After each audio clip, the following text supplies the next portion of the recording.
Hello students, how are you? This is Gyanchan Sharma and here you are learning English with Gyanchan Sharma. इस session में हम फिर से preposition की fourth exercise करने जा रहे हैं जो कि वेरियस कॉम्पिटिटिव एग्जामिनेशंस को ध्यान में रखते हुए काफ़ी इंपॉर्टेंट है. ठीक है, ये आपको it will be prolific to you in many ways. तो let us move. First question मैंने कहा everyone in this world is accountable to God his actions. देखिए अकाउंटेबल के बाद दो प्रपोजिशंस का यूज होता है. कितने प्रपोजिशंस का? दो का. समझ लें आप. अकाउंटेबल का अर्थ होता है जवाबदेह, लाएबल. अब आपको दो प्रपोजिशंस का यूज करना है, अकाउंटेबल टू और अकाउंटेबल फॉर. यदि आप किसी पर्सन व्यक्ति के जवाबदेह हैं तब तो आप अकाउंटेबल के बाद टू प्रपोजिशन का यूज करेंगे. अगर हम किसके प्रति जवाबदेह हैं? व्यक्ति के लिए. और यदि if we are not accountable to any person then we are to use for after accountable. यदि हम व्यक्ति के लिए जिम्मेदार नहीं है तो फिर हमें अकाउंटेबल के बाद फॉर प्रपोजिशन का यूज करना है. ठीक है, समझिए. जैसे मैंने एक सेंटेंस लिखा, I am accountable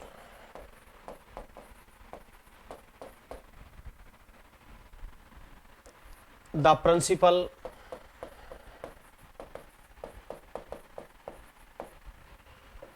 of my school. मैं अपने विद्यालय के प्रिंसिपल के लिए जवाबदेह हूँ. अब प्रिंसिपल कौन हुआ? व्यक्ति. तो मैं यहाँ अकाउंटेबल के बाद कौन सा प्रपोजिशन का यूज करूँगा? टू प्रपोजिशन का. कि आई एम अकाउंटेबल, मैं जवाबदेह हूँ. किसको जवाबदेह हूँ? अपने विद्यालय के प्रधानाचार्य को. मैंने सेकंड सेंटेंस लिखा, गीता इज अकाउंटेबल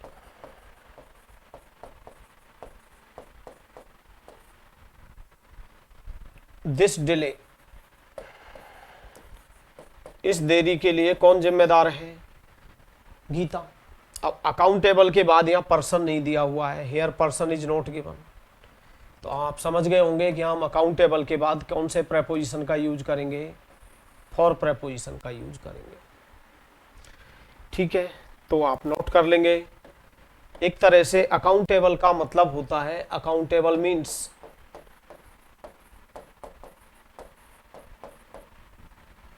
ठीक है, अकाउंटेबल का एक तरह से अर्थ हो गया लायबल.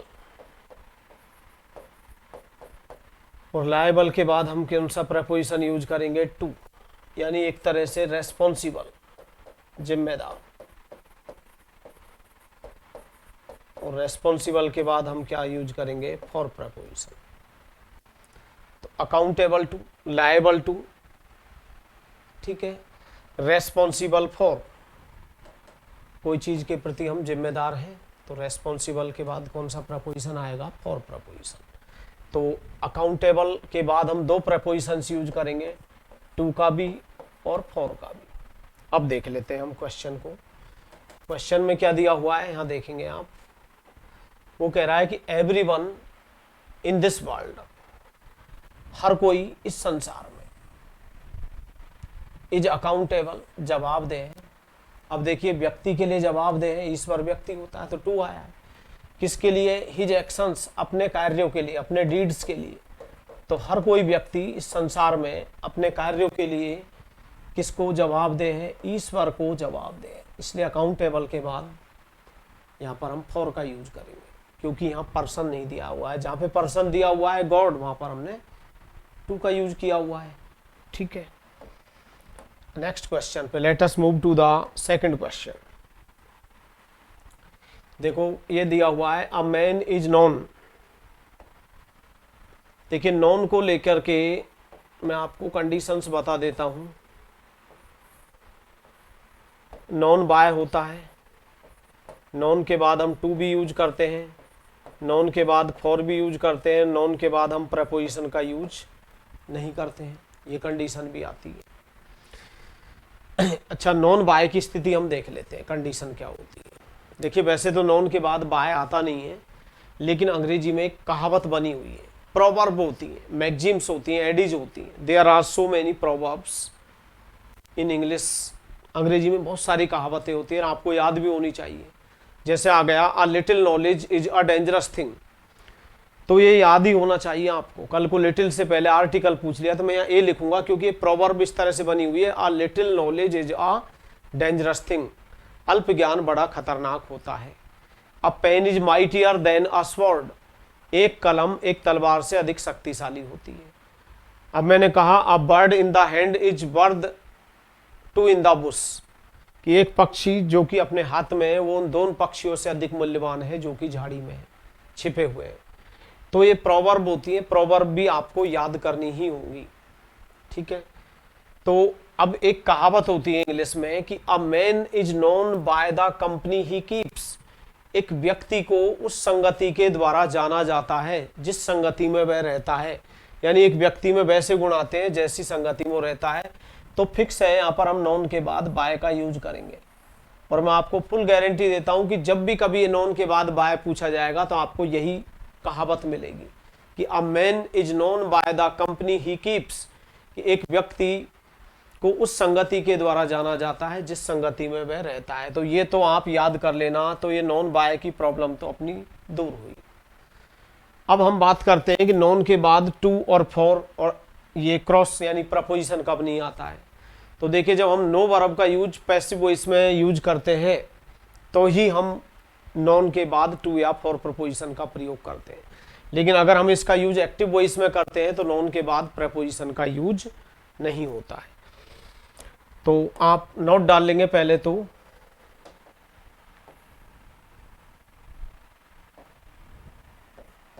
नोट में लिखेंगे हम नॉन वर्ब के बाद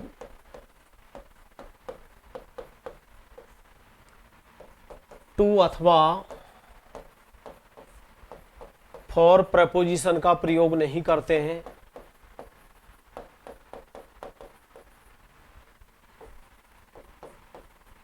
का प्रयोग नहीं करते हैं यदि इस वर्ब का प्रयोग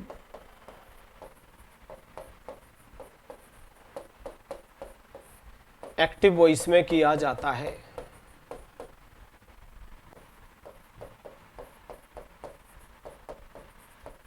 किया जाता है, ठीक है। हम नॉन वर्ब के बाद टू अथवा फॉर प्रपोजिशन का प्रयोग नहीं करते हैं यदि इस वर्ब का प्रयोग किस में किया जाता है, एक्टिव वॉइस में किया जाता है। फॉर इंस्टेंस, उदाहरण के लिए,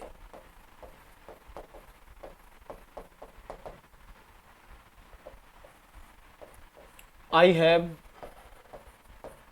non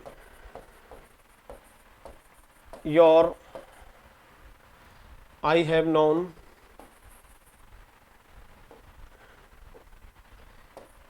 to your kith and Keynes,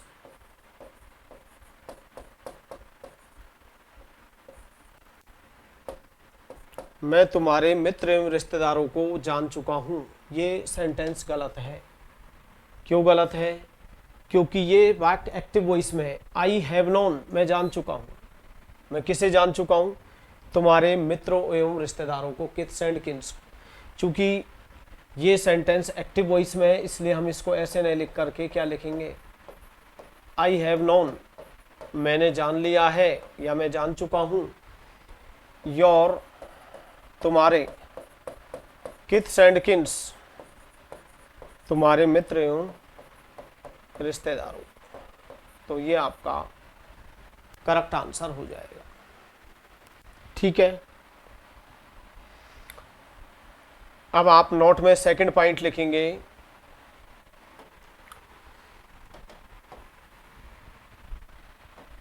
second point में आप लिखेंगे हम नाउन के बाद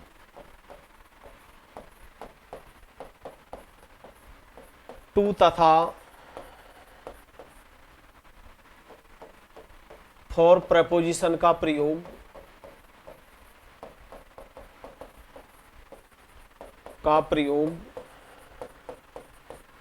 तभी करते हैं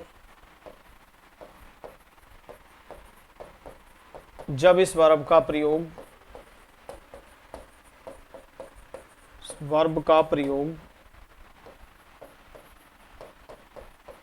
पैसिव वॉइस में किया जाता है। पैसिव वॉइस में किया जाता है।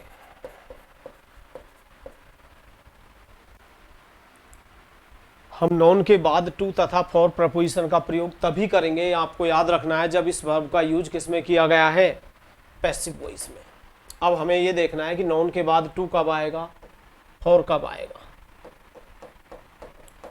यदि पर्सन व्यक्ति दिया हुआ है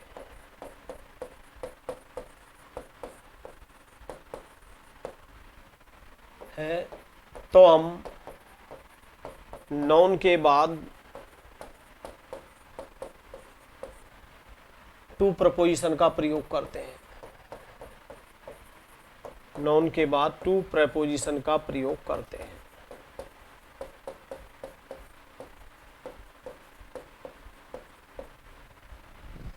किसका प्रयोग करेंगे, टू प्रपोजिशन का। देखें आप, फॉर इंस्टेंस, उदाहरण के लिए,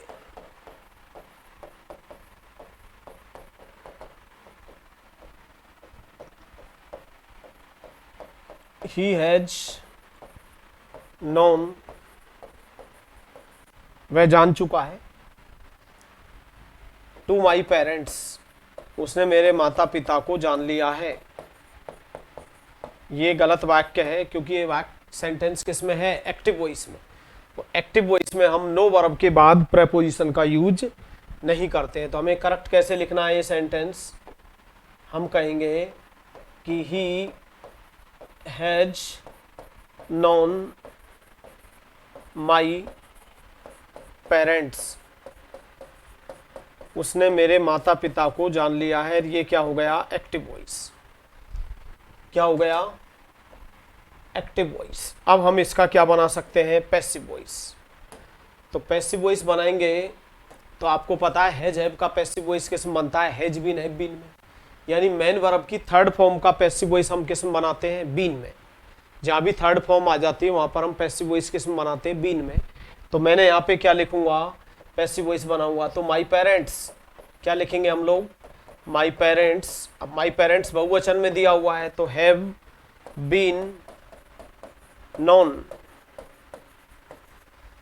और आपको अच्छे से पता है पैसिव वॉइस में पढ़ाया जाएगा कि नो वर्ब के बाद हम नो मैरी ओब्लाइज के बाद पैसिव वॉइस बनाते समय बाय का यूज नहीं करके टू का यूज करते हैं। अब यहाँ हिम हो गया। अब चूंकि यहाँ क्या दिया हुआ है, हिम व्यक्ति है, पर्सन है, तो नाउन के बाद हम किसका यूज करेंगे, टू का। किसका, टू प्रेपोजिशन का। ठीक है, नोट में फिर लिखेंगे आप, यदि नॉन वर्ब के बाद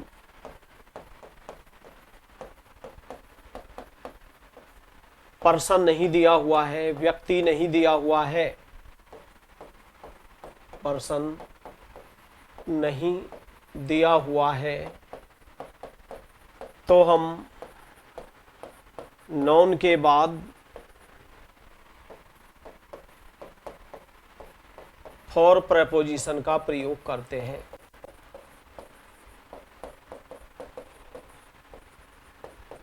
का प्रयोग करते हैं।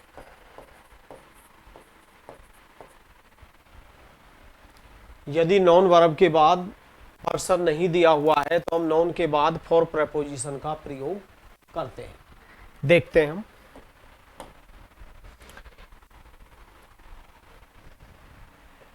First sentence, my parents were non.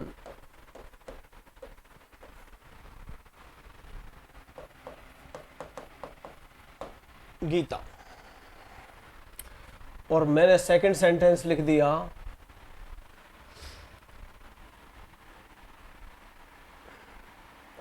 Birbal was known wisdom।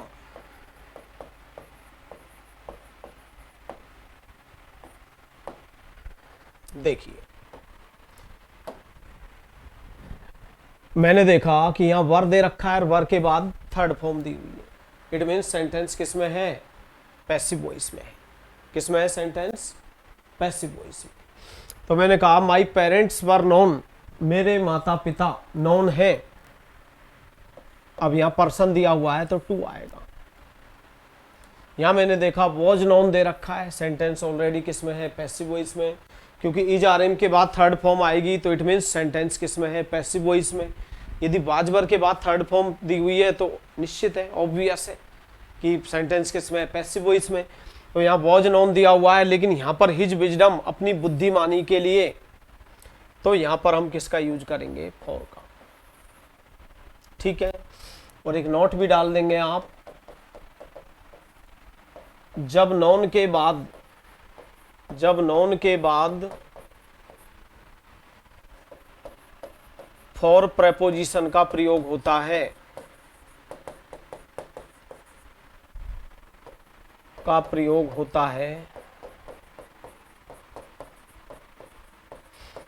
तो नॉन फॉर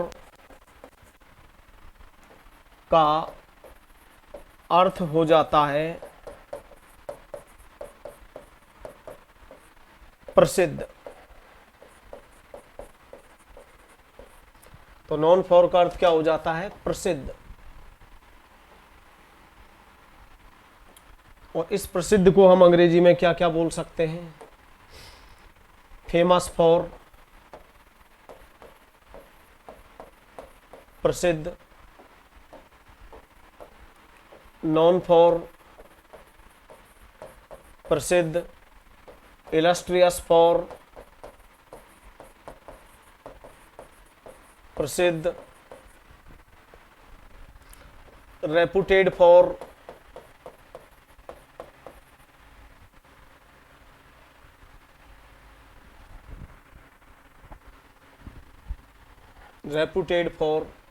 प्रसिद्ध,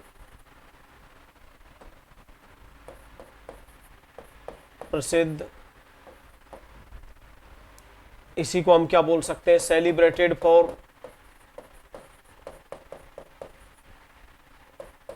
प्रसिद्ध।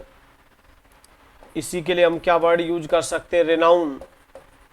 रिनाउंड फॉर, प्रसिद्ध। और प्रसिद्ध को ही हम इंग्लिश में क्या वर्ड यूज करते हैं? एमिनेंट या नॉन।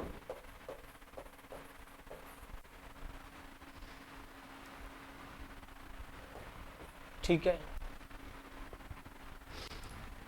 तो जब हम नॉन के बाद फॉर प्रपोजिशन का प्रयोग करते हैं तो नॉन फॉर का अर्थ क्या हो जाता है?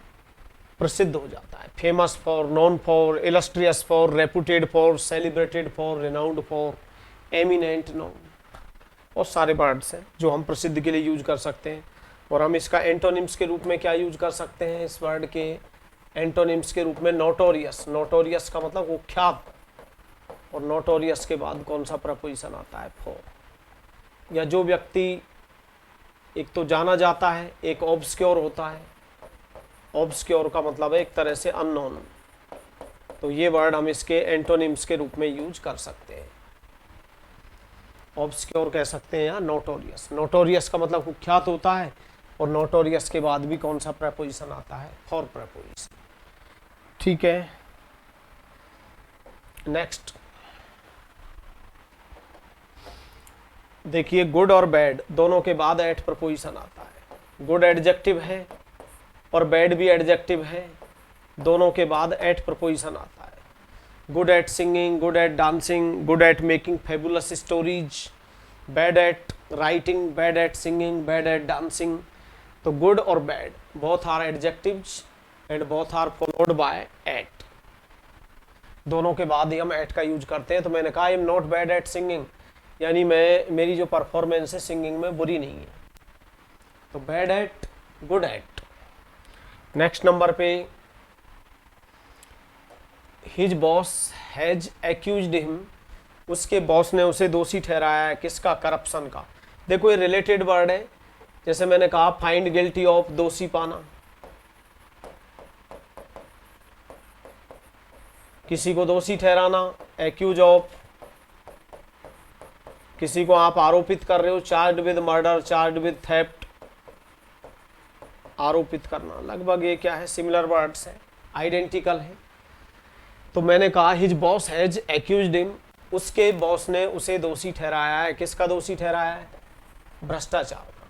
तो एक्यूज्ड के बाद हम ऑफ प्रेपोजिशन का प्रयोग करेंगे, ठीक है। परंतु अगर ये होता इन एक्यूजेशन ऑफ, ये एक फ्रेज होता है, इन एक्यूजेशन ऑफ, के आरोप में,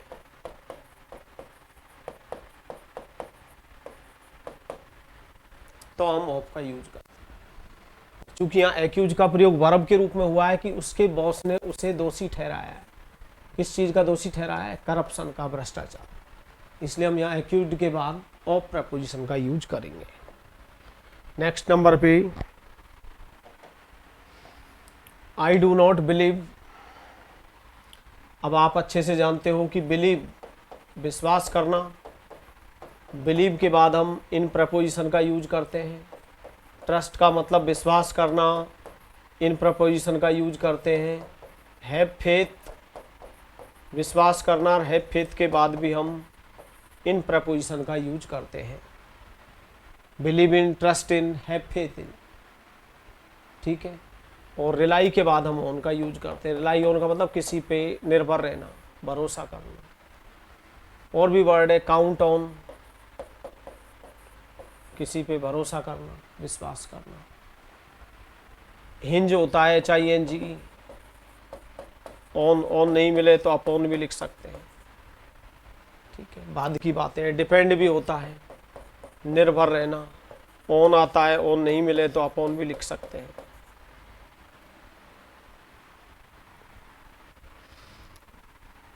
आगे नेक्स्ट,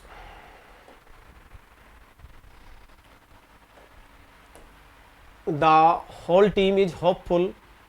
देखिए होपफुल के बाद ऑफ आता है, आशावान। फिक्स्ड प्रपोजिशन है, होपफुल ऑफ, आशावान। द होल टीम, सारी टीम,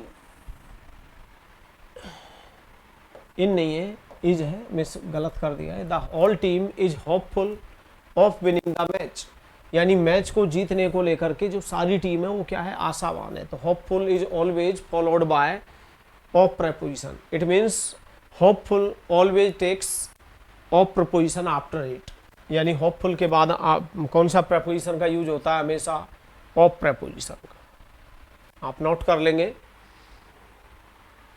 नेक्स्ट वर्ड है एब्जॉल्व्ड।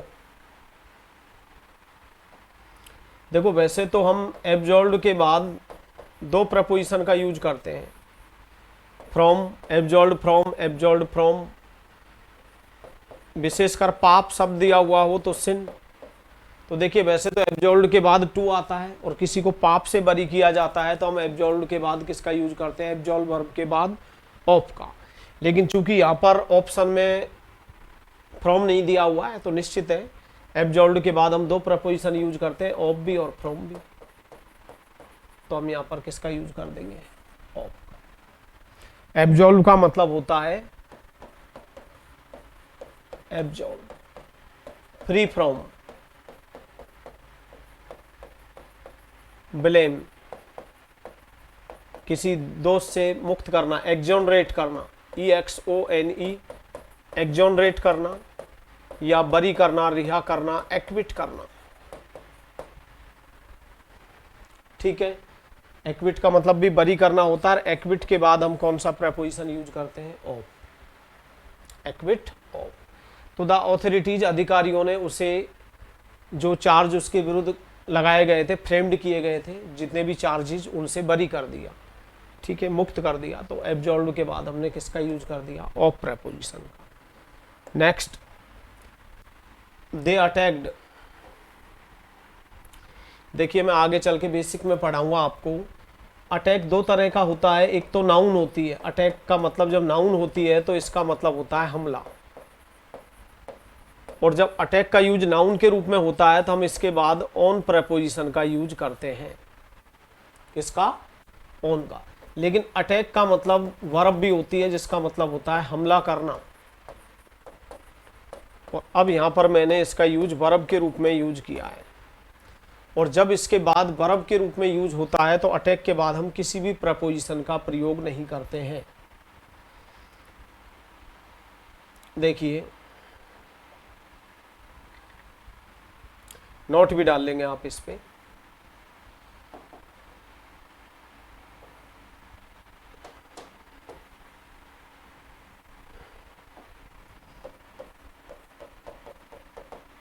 जब हम अटैक का प्रयोग वर्ब के रूप में करते हैं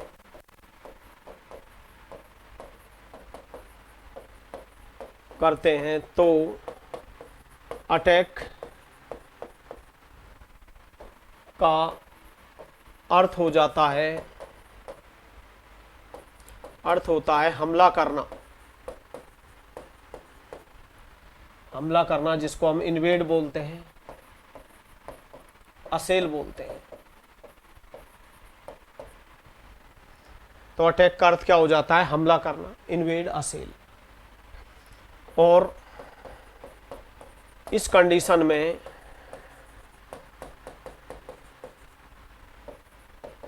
हम अटैक के बाद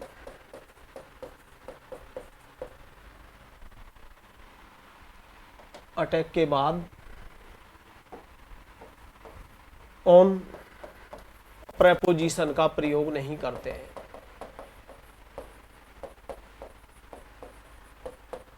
प्रयोग नहीं करते हैं।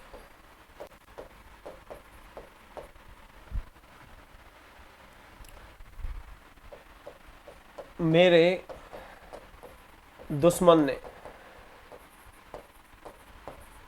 कल मेरे बड़े भाई पर या मेरे माता पिता पर हमला कर दिया।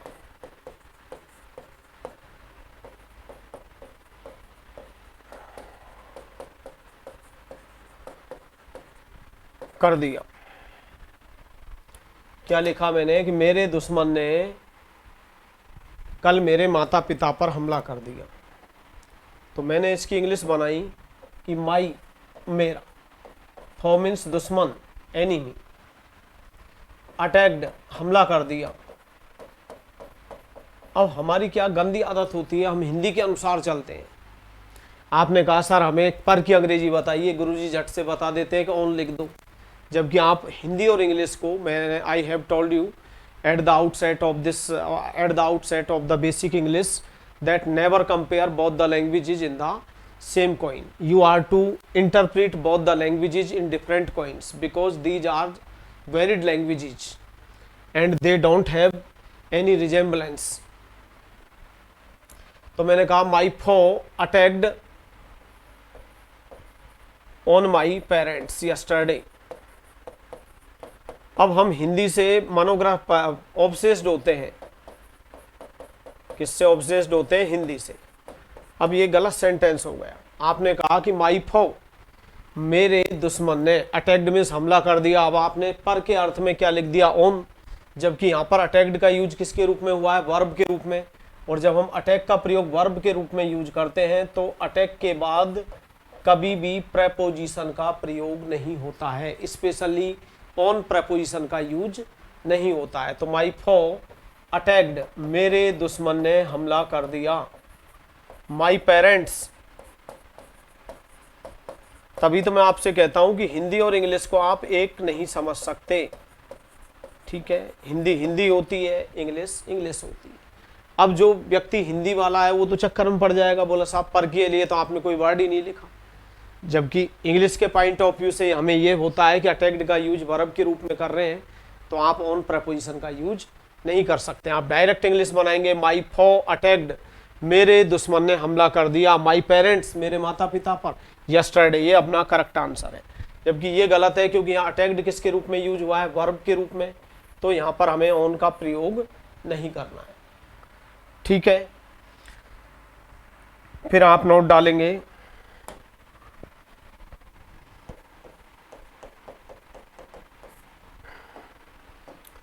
परंतु यदि हम अटैक का प्रयोग नाउन के रूप में करते हैं,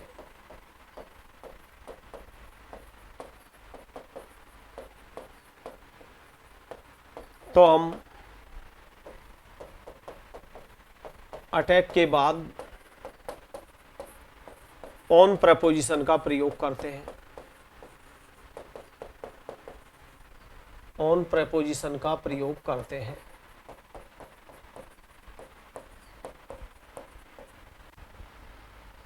फॉर इंस्टेंस, उदाहरण के लिए,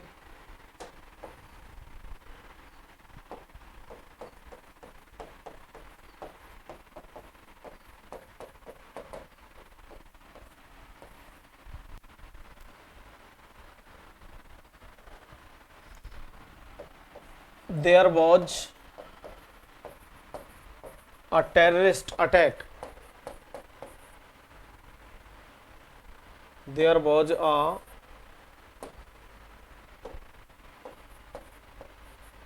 terrorist attack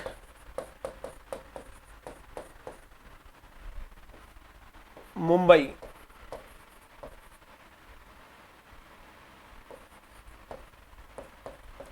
in 2001।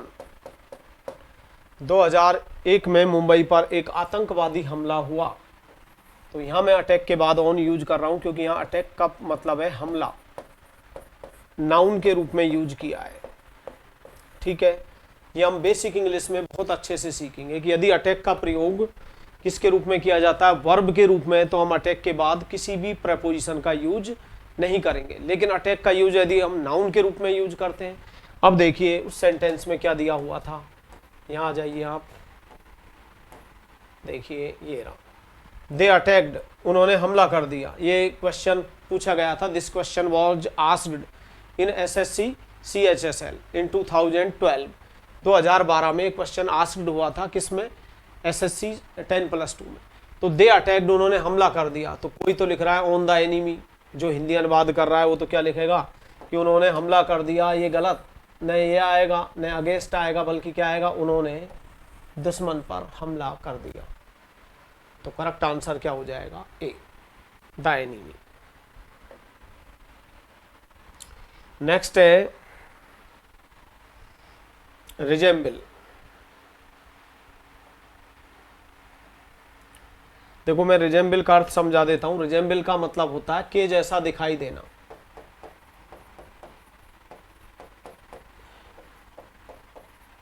B similar to,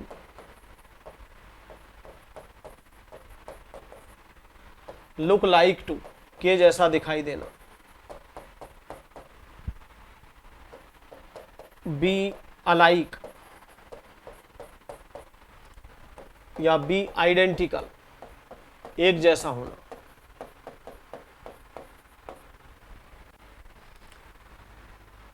ठीक है। और एक बड़ी मोस्ट इंपॉर्टेंट फ्रेजल वर्ब होती है हम शक्ल दिखाई देना, के जैसा दिखाई देना, टेक आफ्टर। लेकिन जो रिजेंबल वर्ब होती है कभी भी अपने बाद प्रेपोजिशन का यूज नहीं होता है। रिजेंबल वर्ब के बाद हम कभी भी प्रेपोजिशन का यूज नहीं करते हैं, और विशेष रूप से टू तथा विद प्रपोजिशन का प्रयोग नहीं करते हैं। मैंने कहा क्या वह अपने पिता जैसा दिखाई देता है, does he resemble his father, क्योंकि रिजेंबल के बाद प्रेपोजिशन का यूज नहीं होता है। नोट डाल लेंगे आप। टेक आफ्टर, ये बहुत अच्छी फ्रेजल वर्ब है, टेक आफ्टर हम शकल दिखाई दे, तथा रिजेंबल का अर्थ होता है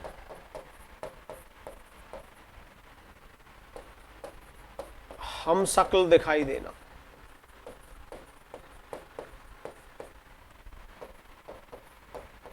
परंतु हम रिजेंबल के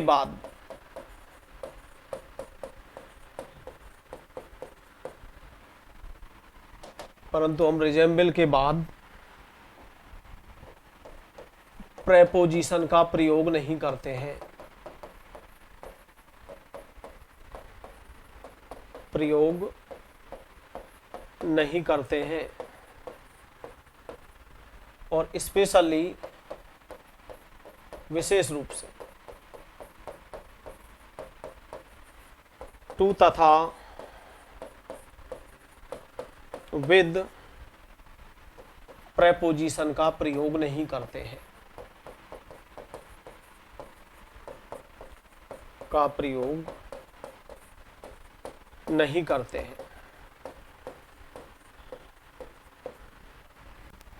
कौन से प्रपोजिशन का प्रयोग नहीं करते हम? टू तथा विद प्रपोजिशन का प्रयोग नहीं करते हैं। देखिए, राकेश अपने पिता जैसा दिखाई देता है। राकेश अपने पिता जैसा दिखाई देता है।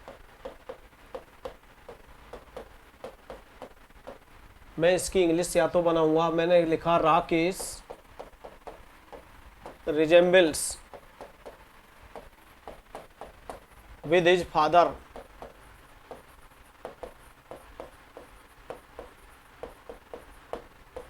ये गलत सेंटेंस हो गया। कारण क्या है? क्योंकि रिजेंबल के बाद कभी भी टू का प्रयोग, टू या विद का प्रयोग नहीं होता है। अब इसको हम सही करने के लिए क्या करेंगे? Rakesh resembles his father, Rakesh अपने पिता जैसा दिखाई देता है। या हम इसको कैसे लिखेंगे दूसरे वे में? Rakesh takes after. यहाँ पर टेक के बाद आफ्टर लगते ही फ्रेजल वर्ब हो गई। कहीं आप कहे कि टेक आफ्टर बाद में लेना, नहीं। Rakesh takes after his father, Rakesh अपने पिता जैसा दिखाई देता है। ठीक है, ये नोट कर लेंगे आप। अब कभी कभी हम लोग क्या करते हैं कि रट लेते हैं। अब मैंने आपको टेक आफ्टर लिखवा दिया, अब कोई सी भी फॉर्म में एग्जामिनर पूछ सकता है आपसे। अब यहां मैंने लिखा टेक आफ्टर, ठीक है, तो आंसर में आपको लिखा आएगा रिजेंबल। अब मैंने लिख दिया टुक आफ्टर, कल को टुक आफ्टर में पूछ सकता है। तो आप लोगों के साथ एक प्रॉब्लम है कि टेक आफ्टर ये तो याद रहता है, जैसे ही टुक आफ्टर दिया आपने कहा अरे सर बाहर आ गया। अब ये वही है, सेकंड फॉर्म में पूछ सकता है। वही वाली बात हुई कि मैंने रिलाई लिखवा दिया कि रिलाई के बाद ऑन प्रपोजिशन आता है, रिलाई ऑन भरोसा करना, रिलाई ऑन ये लिखवा दिया मैंने, रिलाई ऑन भरोसा करना। अब एसएससी में क्या है, रिलाइड पूछ लिया तो पता लगा काफी लोग भूल ही गए।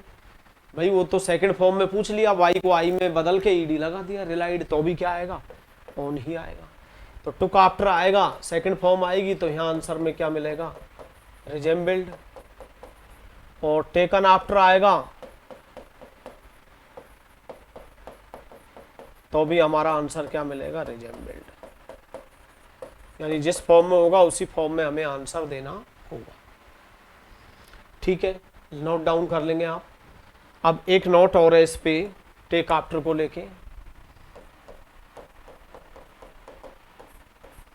यदि किसी का नाम किसी के नाम पर रखा जाए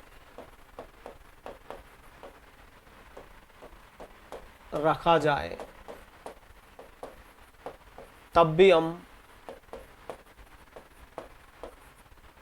टेक आफ्टर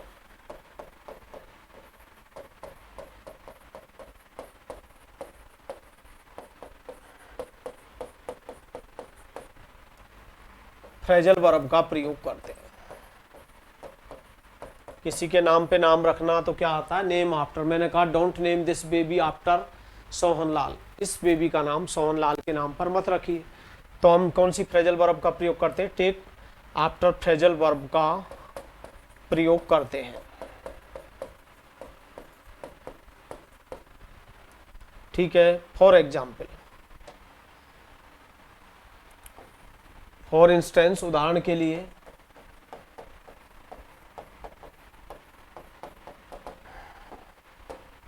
दिस हॉस्पिटल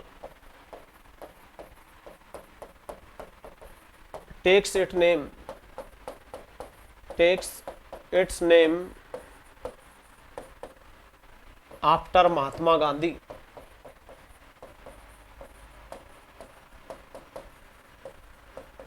इस अस्पताल का नाम महात्मा गांधी के नाम पर पड़ता है। तो यदि किसी का नाम किसी के नाम पर पड़े तो भी हम टेक आफ्टर फ्रेजल वर्ब का यूज करते हैं। तो देखिए, रिजेंबल और take after both are synonymous to each other, but never use to or with when you use resemble as verb।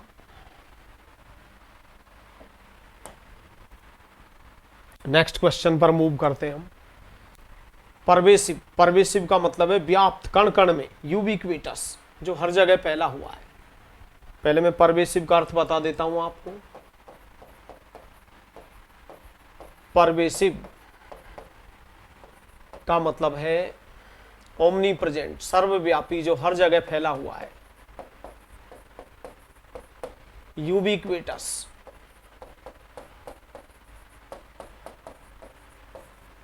जो हर जगह फैला हुआ है, कण कण में व्याप्त है। मैंने कहा परवेसिव करप्शन, व्यापक भ्रष्टाचार, इज अ हिंड्रेंस, और हिंड्रेंस के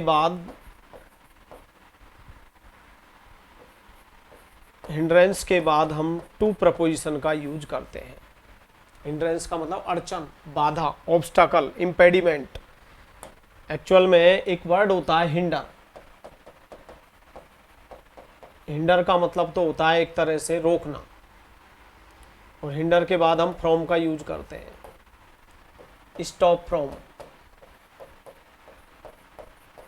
रोकना। डिसिस्ट फ्रॉम, बहुत सारे वर्ड होते हैं, मैं आगे चल के बताऊंगा आपको। एक अपने हिंड्रेंस होता है, एक स्पेलिंग मिस्टेक में आता है। देखो हिंडर की स्पेलिंग क्या है, HINDER, लेकिन जैसे ही मैं हिंड्रेंस करूंगा स्पेलिंग बदल जाएगी, HINDRANC। तो हिंड्रेंस का मतलब है अड़चन, बाधा, ऑब्स्टैकल, इम्पेडिमेंट, रुकावट। आगे वोकेबलरी में डिस्कस करेंगे हम लोग। तो मैंने कहा फिक्स्ड प्रेपोजिशन में एक्सप्लेन करूंगा। हिंडर होता है, स्टॉप होता है, डिसिस्ट होता है, प्रोहिबिट होता है। ठीक है, कौन कौन से वर्ड होते हैं रोकने के लिए आपको एक्सप्लेन किया जाएगा वेरी ग्राफिकली। तो मैंने कहा परवेसिव, परवेसिव करप्शन, परवेसिव का मतलब है अत्यधिक, करप्शन भ्रष्टाचार, इज अ हिंड्रेंस, बाधा है। किसमें बाधा है, to a healthy development of our country, हमारे देश के स्वस्थ विकास में व्यापक भ्रष्टाचार एक बाधा है। ठीक है, अब नेक्स्ट क्वेश्चन पे चलते हैं। हिंड्रेंस के बाद टू आता है। We should avoid to the promise that we make, हमें वादा निभाना चाहिए जो वादा हम करते हैं। यहां ध्यान देंगे, देखिए अवॉइड, बाय द लॉ, कानून मानना।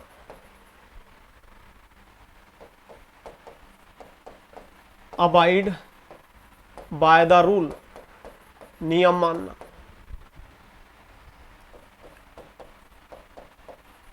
अवॉइड बाय प्रॉमिस, वादा निभाना। अवॉइड बाय प्रॉमिस, वादा निभाना। अब मैं आपको क्लियर करता हूं। देखिए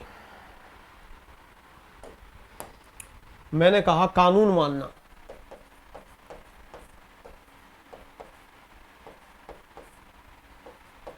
कानून की पालना करना,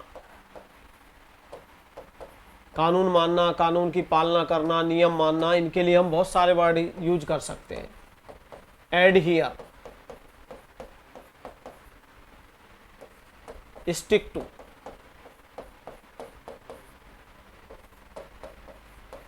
गो बाय द रूल या लॉ, कानून मानना। कंप्लाई विद लॉ या रूल, कंप्लाई विद भी यूज कर सकते हैं। कन्फर्म टू द लॉ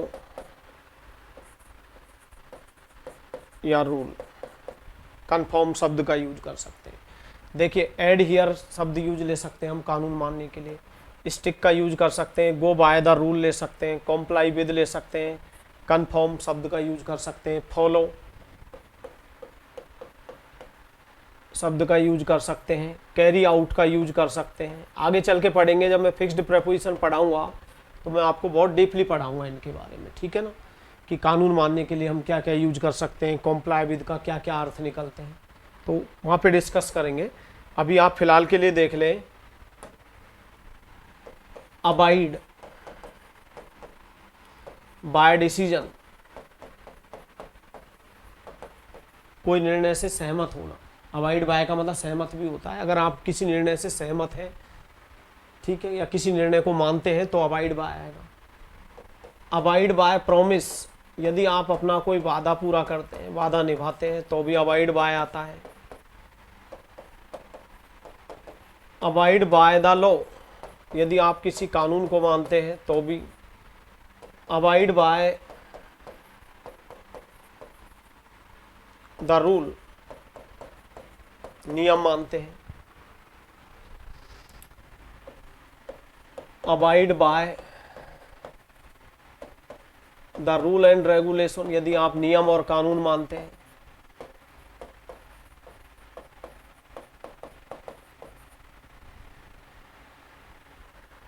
तो भी हम किसका यूज करेंगे, अबाइड बाय का। तो आगे चल के हम पढ़ेंगे डिटेल में, फिक्स्ड प्रपोजिशन पढ़ाऊंगा तब बात करेंगे। वी शुड अबाइड, हमें वादा निभाना चाहिए जो कि हम करते हैं, हमें उस वादे को निभाना चाहिए जो हम करते हैं। तो abide never take, abide never takes to preposition after it, and that's why the error is in B part. एरर किस पार्ट में, बी में, क्योंकि अबाइड के बाद टू प्रपोजिशन का यूज नहीं होता है। अबाइड के बाद हम बाय प्रपोजिशन का यूज करेंगे, तो यहाँ पर प्रपोजिशन पर बेस्ड ऑन एरर है, जिसे हम इजीली डिटेक्ट कर सकते हैं। नेक्स्ट नंबर पे,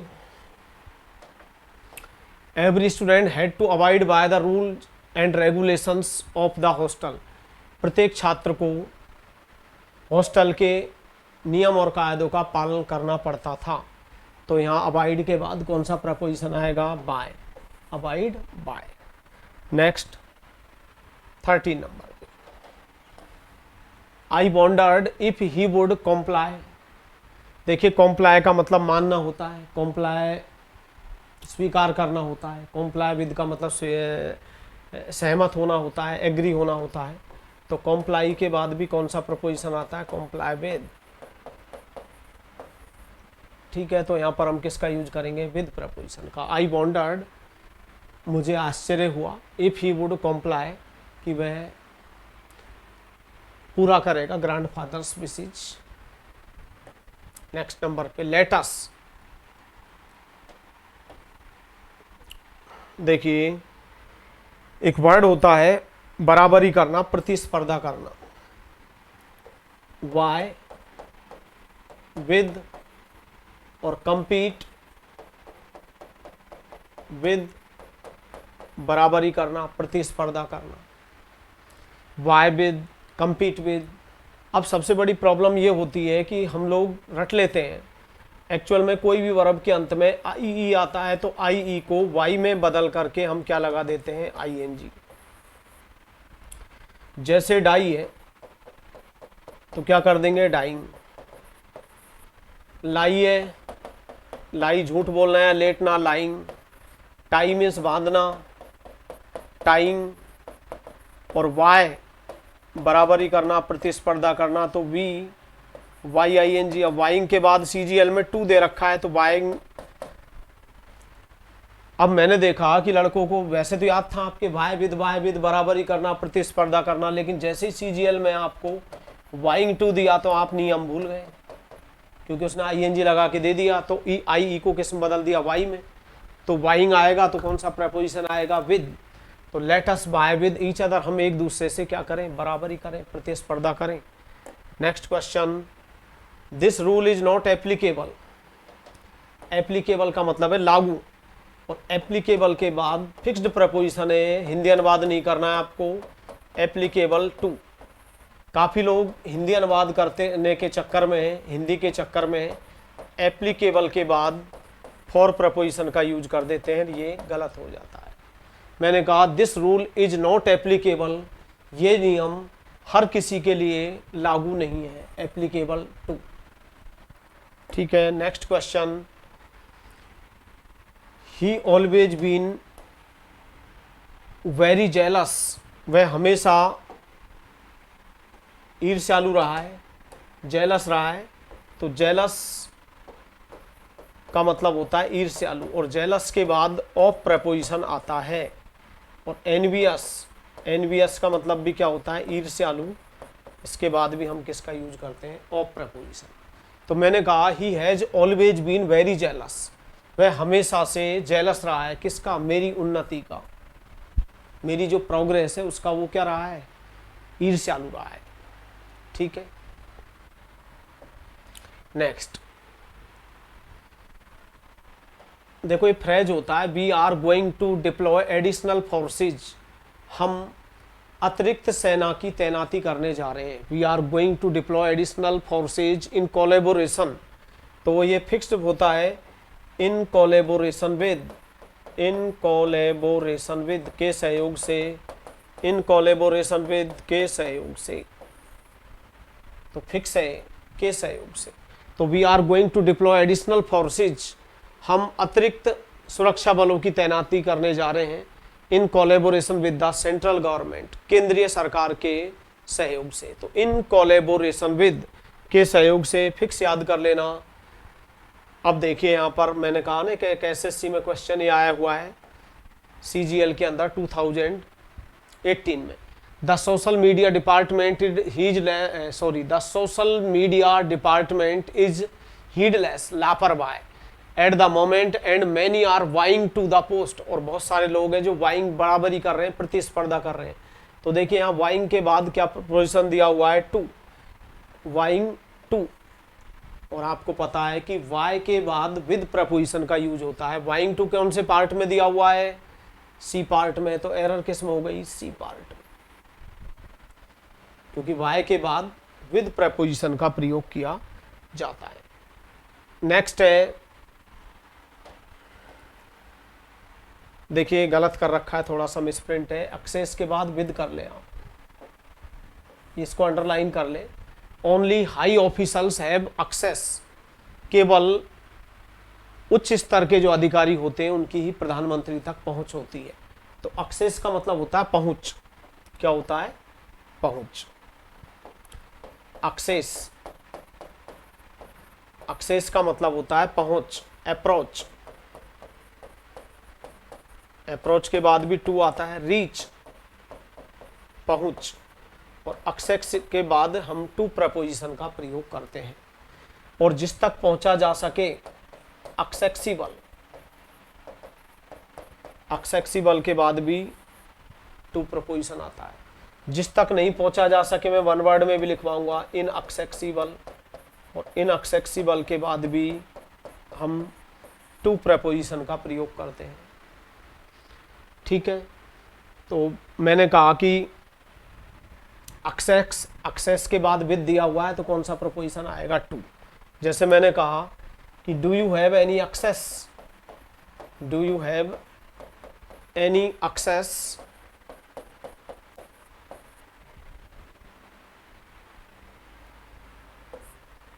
अशोक गहलोत, क्या तुम्हारी पहुंच अशोक गहलोत तक है। या तुम अशोक गहलोत तक कोई पहुंच रखते हो तो एक्सेस के बाद क्या आएगा, टू प्रपोजिशन। ठीक है, this scheme is not accessible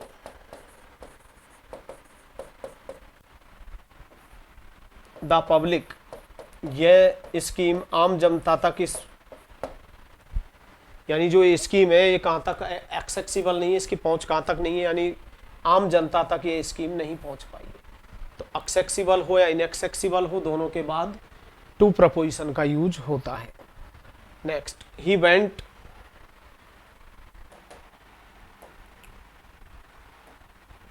to Mumbai with a view. देखिए मैं आगे चल के पढ़ाऊंगा कि वैसे तो टू के बाद हमेशा फर्स्ट फॉर्म आती है, लेकिन कुछ वर्ड ऐसे होते हैं जहाँ टू के बाद हम जीरेंड वर्ब का प्रयोग करते हैं। मैं आपको बेसिक इंग्लिश में पढ़ाऊंगा। जैसे मैंने कहा विद अ व्यू टू, के उद्देश्य से। अब विद अ व्यू टू के बाद हमेशा जीरेंड वर्ब का यूज होता है, यानी आईएनजी वाली वर्ब का। मैंने कहा you have come hair,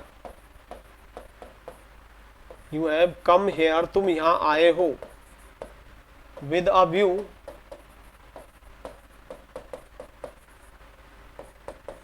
to insult me, तुम यहां मुझे अपमानित करने के उद्देश्य से आए हो। तो ये गलत हो गया, क्योंकि विद अ व्यू टू के बाद हम किस वर्ब का यूज करते हैं, जीरेंड वर्ब का। तो मैं क्या कहूंगा, विद अ व्यू